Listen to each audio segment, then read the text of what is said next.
back, guys, and we're here with a special video today because yet again another deck pack has been released without me actually knowing much about it. I just found about this deck pack about an hour ago, unlocked the cards, and I've had a look at each one, and I decided I'd go through them and give my opinion on each card in this deck. Because also this is as a bonus, my Sultai deck is going to come to an abrupt end here, because generally what happens whenever a new deck pack comes out is I bin all my old decks and rebuild them with the new cards. Like, taken into mind, otherwise you're just not prepared for them. Anyway, without further ado, let's get into the first card, which is Ethereal Armor. This is a really good aura if you've got lots of enchantment cards. I think this could actually work really quite well in a Orzhov deck, because you've got like the enchantment creatures in Brain Maggot, and you've also got all the Deviant Glees, and obviously white's got loads of mass Bionas and stuff like that. So it's definitely going to be prevalent in this game, I do think, because even if you just cast it for one, it's +1 first strike, so that's already pretty threatening in itself. And yeah, I mean, this is a really good card, and this is the common in this deck. A lot of good cards have been released. I'm just going to go through them in order. I'm not going to go through them by colour, just by what's in this card pack thing. So yeah, I mean, this is a strong card. It's a 1-drop, definitely going to see loads of them. There's 4 of them as well, so yeah. And then we move on to a artifact card, which is Mersmith. There was 4 packs released. There was white, there was blue, and artifacts. There was 3 packs released. I lied. There was white, there was blue, and there was artifacts. The last 3 things I hadn't done a pack for yet. And this is the artifact uncommon, which is Mersmith. And this is going to be good in artifact decks, because gets you more tokens. Because there's really, even with this pack, which added I think a lot more artifacts, so they're definitely going to be more common now. But there's still, it's always nice to have more tokens, especially artifact tokens, because it gels really well with the card up front. And this guy he's basically a young pyromancer, but for artifacts. So I think he's going to be definitely prevalent, and he's also really good. I mean, a lot of the cards released here definitely you're going to see play. There's no what's that called, warp worlds, where no one ever's going to see it. So I mean, this deck it's really, I think this deck is going to completely change the meta game, which is hence why I deleted all the decks. So then we move on to the other white card. This is the uncommon white card, which is Crusader of Odric. It's basically a Sign of the Wild, except not double green. It's white instead, which is honestly this is basically just an upgraded Sign of the Wild. It's gonna fit into Selnesia decks, Boros decks. It's also a good. I mean, like I said, there's no bad cards in this deck, and this guy is fantastic. Really is gonna. There's no tokens deck which are already really powerful. This guy is also going to just completely gel really well, and a lot of these cards just fit perfectly into already pre-made decks, so decks are only going to get stronger. We're definitely seeing a bit of a power creep going on. And then we got the legendary, the mythic white card, which is the life gain guy. This guy is going, I mean, rarely DC 40 life, but let's just say there's a reason to gain life pointlessly now.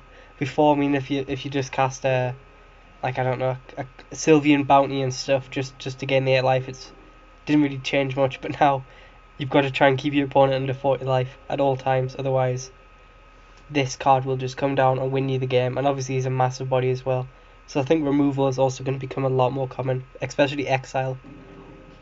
So yeah, this is the mythic, and it's awe-inspiring. Next we move on to the uncommon white, which is another fantastic card, and Captain of the Watch.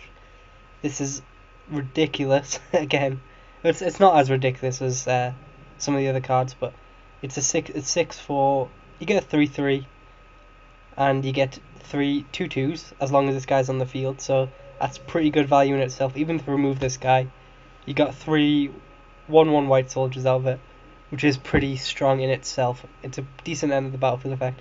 With Cloud Shift and stuff, this could get out of hand really fast, especially if you do end step, Cloud Shift, and then you've got 3 more 2/2s, so which can attack in next turn. So this guy is going to be a lot of play. Plus there's a lot of soldier cards which you don't really think of, like some of them are cats and stuff, which are also going to get buffs. So I think you could see a soldier deck coming into play. I mean, obviously there's only 2 of these guys, so it wouldn't be too powerful, but yeah, it's definitely prevalent.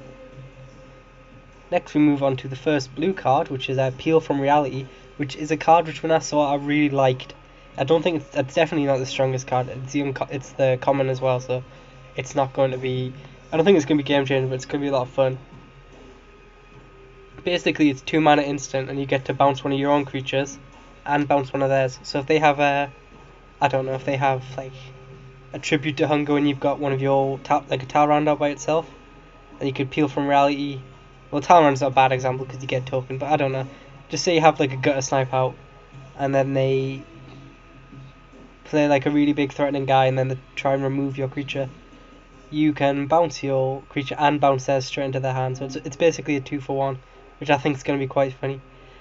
I don't think it's going to be like really good because you have to bounce creature you control, which I think a lot of the time, or creature your opponent controls, which a lot of the time might be bad if they've got good end the battlefield effects, or you don't particularly want to lose your creature. But you know, I think you could say I don't think it's going to be overly common. I just think it's a good, nice card, and I think it could be quite a lot of fun.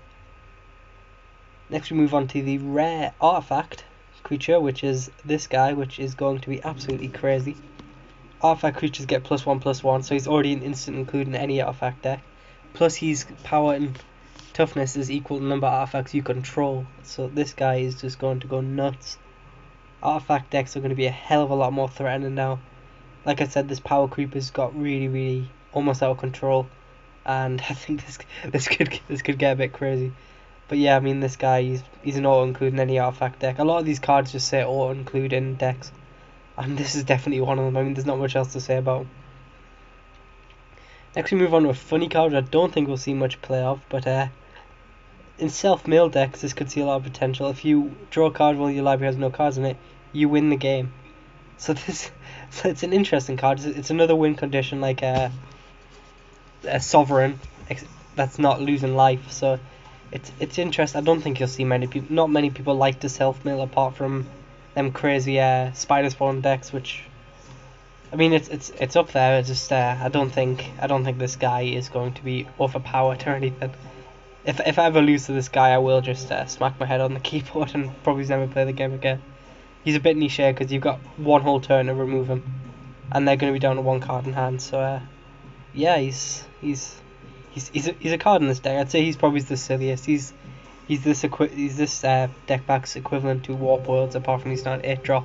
So that's all I've got really to say about him. And then we move on to the rare blue, which is not the rare blue, the uncommon blue, which is they're trying to like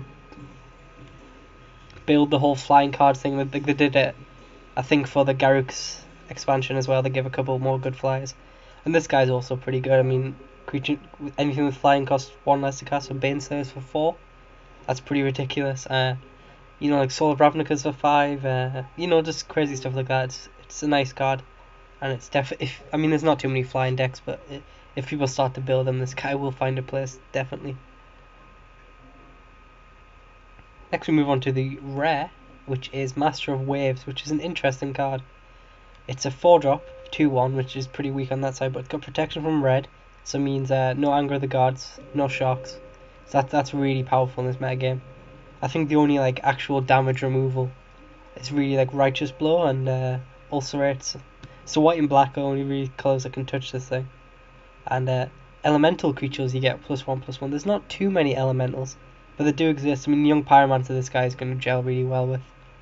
And also when he enters the battlefield, you get a number of 1.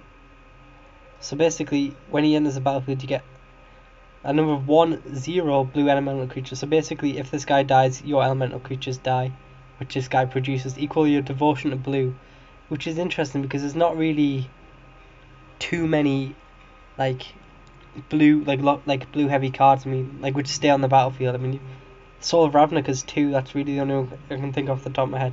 There's definitely double blue cards. It's just I don't think there's a lot of actually that stick on the battlefield. So it'll be interesting to see how this guy plays out, because I don't think he's going to ever generate too many tokens by himself.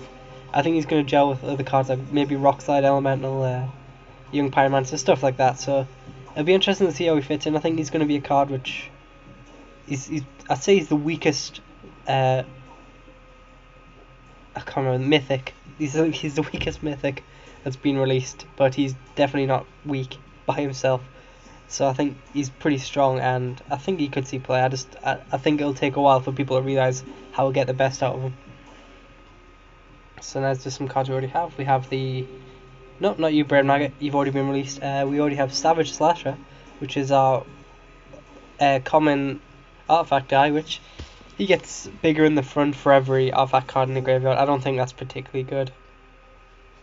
People might run him just because he says artifact, but there's no point having like a...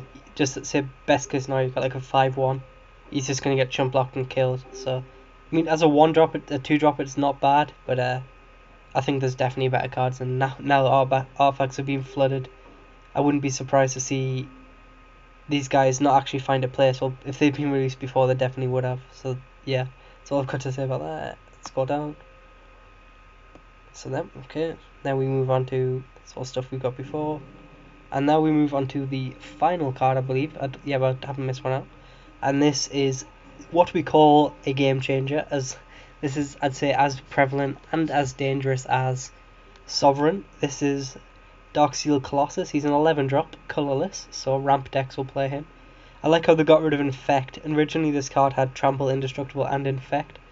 And Infect, basically, it's just, instead of dealing combat damage, it puts a number of counters on a player, like poison counters, I think, or something. And if they have too many of them counters, they die. But if they just went, right, screw that, we're not gonna mess around with that. We're just gonna pretend the card doesn't have it. And even without Infect, it is ridiculous. Trample, Indestructible, 11/11. So basically this card says you better have Shouldered, Tribute to Hunger, or Angelic Edict, or this guy will ruin you. Even by some miracle, if you do Shouldered or Tribute to Hunger them down, yep, he just goes straight back into the library. So Angelic Edicts are going to be absolutely vital in this new metagame. So many powerful creatures, rares, mythics, that this guy is definitely going to be a problem, and I think this guy will be a thorn in many people's sides. So I think the power creep in this pack is absolutely massive. I mean, I'm not sure to anyone else. I mean, the last deck we got Shouldered, which was, I'd say, definitely the powerful card, followed closely by Crater Hoof. And then everything else was kind of good cards, but not like game breaking. I mean, you count all the cards in this thing, which is just fantastic. Ethereal Armor, Sovereign, Captain of the Watch, all the artifact guys are fantastic apart from the common. And all the basically, I'd say 90% of these guys are completely game changing. Like, can ruin like win games by themselves. So I am definitely interested to see how this meta game changes. Hence why I'm completely scrapping every deck I've built so far and just rebuilding them new, because I'm really interested to see how this plays out. I hope it doesn't get to the point ridiculous. Like, I hope this metagame evolves past counters, which I'm really glad they didn't give us like counter lash or anything.